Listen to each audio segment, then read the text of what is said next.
दाता साहब फरमाते हैं पुरानी उम्मतें कयामत के दिन जब नबी पाक की उम्मत का एहसास देखेंगी तो कहेंगी या अल्लाह इनके को रंग गोरे हैं, क्यों इनको इतनी शाने और हमने इतने इतने 100 साल इबादत की, हमारा वही मकाम।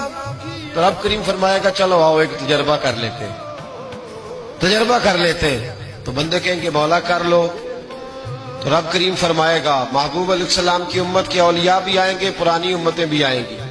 तो रब करीम फरमाएगा पुरानी उम्मतों से कि ये दोज़ख जल रहा है, इसमें छलांगे लगा दो, चलो लगाओ छलांगे। तो कहेंगे या अल्लाह बात तो तेरी ठीक है पर दोज़ख भी तो है ना, अब तू दोज़ख में ही छलांग लगवा रहा है। तो रब करीम फरमाएगा चलो ठीक है तुमने सही कहा, अब उम्मत मुस्तफा से कहा जाएगा।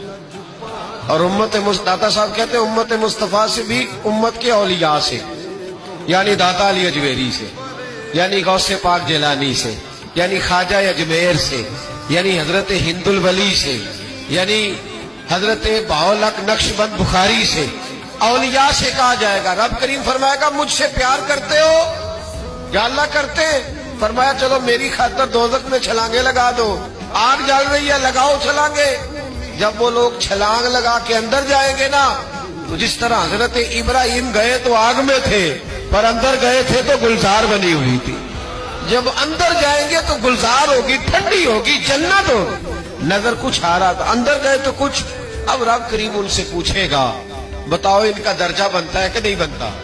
इसका मतलब है बेहतरीन रिजल्ट उसे मिलता है जो रब करीम की रजा पे राजी हो जाता है।